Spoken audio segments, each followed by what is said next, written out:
नहमदुहु व नुसल्ली अला रसूलिहिल करीम अम्मा बाद अस्सलामु अलैकुम व रहमतुल्लाहि व बरकातुहू। आज हमारा लेसन होगा वक़्फ़ के बारे में, वक़्फ़ का बयान कि वक़्फ़ किस तरह करेंगे। अब देखिए ये सब अल्फाज वसल की हालत में है और ये वक़्फ़ की हालत में है। अब मैं आपको बताऊंगी वसल में किस तरह पढ़ा जाएगा और वक़्फ़ में किस तरह पढ़ा जाएगा। जैसे देखिए ज़ालिका, काफ काफ के ऊपर ज़बर है, ज़बर को हम हटाकर साकिन कर देंगे तो वक़्फ़ की सूरत में ज़ालिक ज़ालिक। जैसे यौमी यौमी, मीम के नीचे ज़ेर है, नीचे मीम के नीचे ज़ेर को हटा के हम मीम को साकिन कर देंगे तो वक़्फ़ की हालत में यौम यौम पढ़ेंगे। अब देखिए नाबुदु नाबुदु, दाल दाल के ऊपर पेश है, अब दाल की पेश हटा के इसको हम साकिन कर देंगे तो वक़्फ़ की हालत में किस तरह पढ़ेंगे नाबुद नाबुद। अब मख्तूमिन मख्तूमिन, अब मीम के नीचे दो ज़ेर है, अब दो ज़ेर को भी हम हटा देंगे, दो ज़ेर को हटाएंगे तो मीम साकिन हो जाएगा तो वक़्फ़ की हालत में पढ़ेंगे मख्तूम मख्तूम। क़ुरआनुन क़ुरआनुन, अब नून के ऊपर दो पेश है, ये वसल की हालत में है।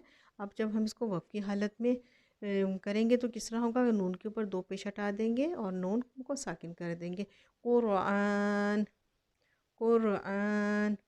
रसूलिही रसूलिही, हा के नीचे देखिए खड़ी ज़ेर है, अब खड़ी ज़ेर को हटा के आखिर में हम हा को साकिन कर देंगे तो वक़्फ़ की हालत में पढ़ेंगे रसूली रसूली।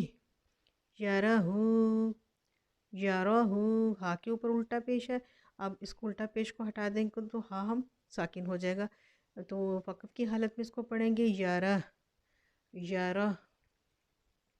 मुस्फिरतुन मुस्फिरतुन, अब देखो ता के ऊपर दो पेश है, जब हम इसको वफ़्फ़ की हालत में पढ़ेंगे तो अब हम इसका ता के दोनों नुक्ते भी हटा देंगे और दो पेश भी हटा देंगे तो आखिर सिर्फ हा पढ़ा जाएगा मुस्फिरा मुस्फिरा।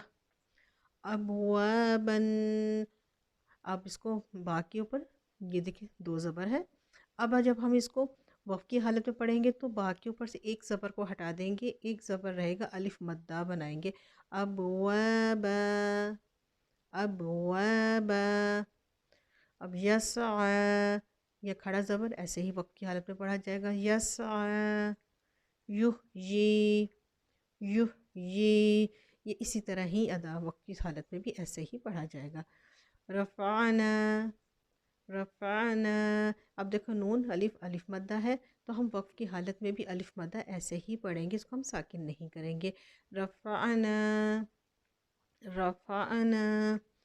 रब्बिकल आला रब्बिकल आला, अब देखो या खाली है, इससे पहले अगर ज़बर आ जाए तो हम ज़बर को खड़ा ज़बर में बदल के इसको एक हरकत के बराबर खींचेंगे रब्बिकल आला रब्बिकल आला। मअदूदातिन मअदूदातिन, अब ता के नीचे दो ज़ेर है, अब दो ज़ेर को हटा के ता को हम साकिन कर देंगे वक़्फ़ की हालत में मअदूदात मअदूदात।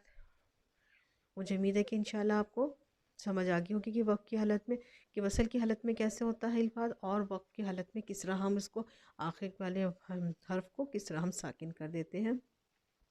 इंशाल्लाह मिलेंगी अब नए लेसन के साथ। जज़ाकल्लाह खैरन।